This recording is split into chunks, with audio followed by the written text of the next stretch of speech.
Hey guys, it's Graham. Welcome back for another drive home where I tell you about what I read today. I don't know the name of the audiobook producer, but there's a company that does audiobooks written by famous Americans about famous moments in American history. And they do a really good job of like finding a narrator that fits the project well, and then also putting kind of like sound effects in the background, not necessarily a Foley stage type thing or a full cast narration production type deal. It's just mostly like environmental sounds that seem to work well with the setting. I read one of the books that it was like who the heck did it? Oh, it was John Wesley Powell wrote it, and for the audiobook it had sounds of like rivers and stuff because it was about him exploring the Colorado River Basin. There's also one about Death Valley in 1849 that I need to read. I can't remember who wrote that one. Teddy Roosevelt wrote a book about exploring the Amazon. You get the idea. They're significant American historical works, and they've got sound effects that kind of add color. This particular book was by Washington Irving, and it was called A Tour on the Prairies. And I recorded a bit about it yesterday, but the audio was corrupted, so here I am talking about it again. But for you all, it's the first time. This is one of those books that I was excited to read when I found out about it because it's by one of my favorite writers, and I didn't know that he'd been to Oklahoma. When I first started reading Washington Irving, I didn't know that he'd also been to Spain during his European travels. And I lived in Spain for a while. He wrote Tales of the Alhambra, which I started but never finished. And this is one of those books, this Tour on the Prairies, is one of those books that I might not have finished if I tried to pick it up and read it in print as well. And I've had that experience now a couple of times with his more obscure works. I've probably tried to read Old Christmas like 5 times, and I just can't get through it. There are times when I'll read an entire paragraph and I get to the end and I'm like, what? What was he even saying? He can be a very, very dense writer, depending on the subject. When he's spinning a yarn of fiction, it moves a lot more clearly. The prose is just beautiful. But I feel like when he's writing nonfiction, it's like, it's like trying to swim through concrete sometimes. It do be like that. And this is definitely one of those instances. In 1815, Washington Irving left the United States and he went to Europe. He had various jobs in Spain and England. Sometimes they were government positions, sometimes he was representing his family's business interests. But he was gone until 1832. Part of this was touched on in the introduction to his collected works, which I have, and a big influence on his decision to stay abroad for so long was just the fact that his family kept trying to get him set up with different jobs and kept trying to more or less dissuade him from being a writer. And he wanted to be a writer so badly, and he knew that if he didn't kind of get away from his family, they would more or less prevail in their persuasions. Being a writer has a lot to do with why he chose to be a bachelor, never got married, never had kids.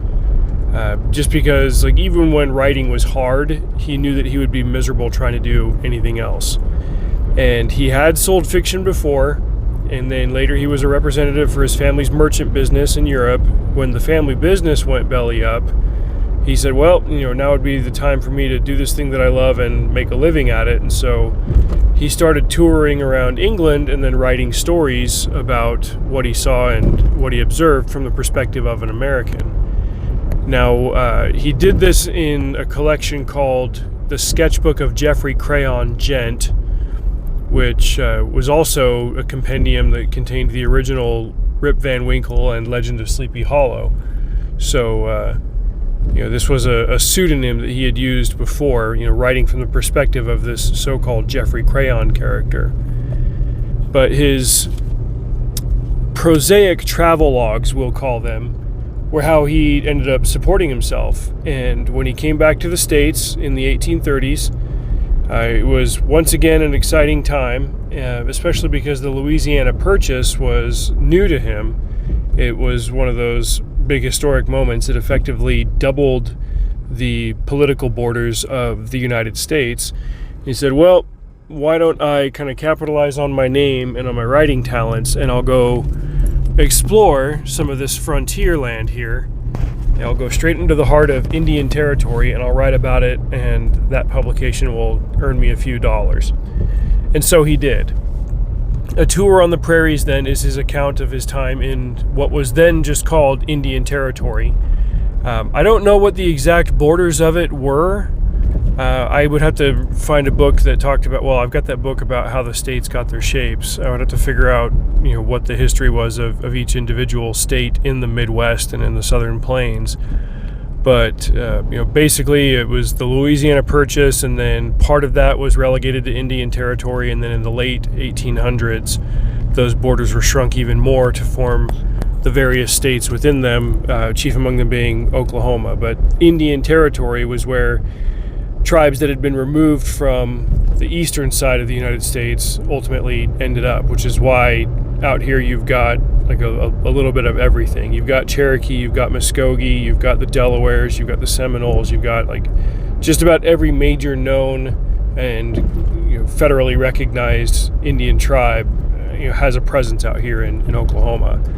But back then, from what I understand, the borders were a little bit bigger. I just don't know exactly what they were. I was impressed by just how much he was favorable in his assessments of the Indians, just because it seems like the way that people talk about early 1800s Americans, they just wanted to kill them all off and get rid of them. And it's like, no, that was more of a government move than it was from a lot of the people that lived there and visited there. He had a very favorable perception of the Osage. He recognized that the Osage and the Pawnee were historically enemies, and he had to be careful about where he and his party were traveling. And this type would take our horses, or sometimes this other group would take them, and sometimes there were even Indians that would like steal them and then return them later because they knew that there was a bounty on returned horses. But if they got caught doing that bit of trickery, then they would lose their bounty, that kind of thing. Like he talked about some of the normal day-to-day stuff, and while that's got historical value, it did also at times make for a very boring narrative. And there were times when I was just like, oh man, like how much longer is left in this book? It's just, we camped here, we saw this, we ate this person was wearing this, and this was interesting. And his descriptions of like this is what the Shawnee wore and this is what the Pawnee wore. Like I think that's, again, like I'm going to kind of repeat myself here, but it's got historic value that somebody saw that and documented it to the extent that he did. But the rest of the stuff, the day-to-day travelogue bits of it, to me, being a 21st century American, it's a little bit harder to get through. But that was how people got their jollies and got entertained, was by reading stories like this. And Washington Irving really was the first American author to pull that off, to make a living at writing. He was just ahead of James Fenimore Cooper, who wrote Last of the Mohicans, and Herman Melville, who wrote Moby Dick, Nathaniel Hawthorne, who wrote Nothing of Value. I haven't delved into that too much here on this channel, but I've read some Nathaniel Hawthorne, and he bores me to absolute death. But that's another story. There is one particular quote, though, that really stood out to me, and I believe it's in chapter 11. At least it is on the audio. I bookmarked it on my audio copy, and I'll want to dig up a print copy so that I can get the exact wording of this right. Funnily enough, I tried to search for this quote on the internet, using some of the keywords in it, and I wasn't able to find it exactly. I'm surprised that this particular piece of it hasn't enjoyed greater circulation. But then again, A Tour on the Prairies isn't one of his better known works. But he basically says, after spending after spending a third of his life in Europe, he was 50 when he came back. After spending a bunch of time in Europe and then coming back to the States and heading west to the frontier, he talked about the quality of life and the things that a man needs to do to survive and thrive in a more we'll say, hardtack environment, where the things that you have are basically the things that you make and you work hard to earn for yourself. He said, the noble families, more or less, of the United States eastern coast would do better to send their sons, instead of sending them to Europe, where basically they come back soft and effeminate, send them to the frontier where they'll build up that kind of masculinity that is intrinsic to the American character. Like I said, I'm sure I'm butchering the exact quote, but as somebody who has been to Europe and worked, blue-collar grunt work in the deserts of the American Southwest, that one resonated with me.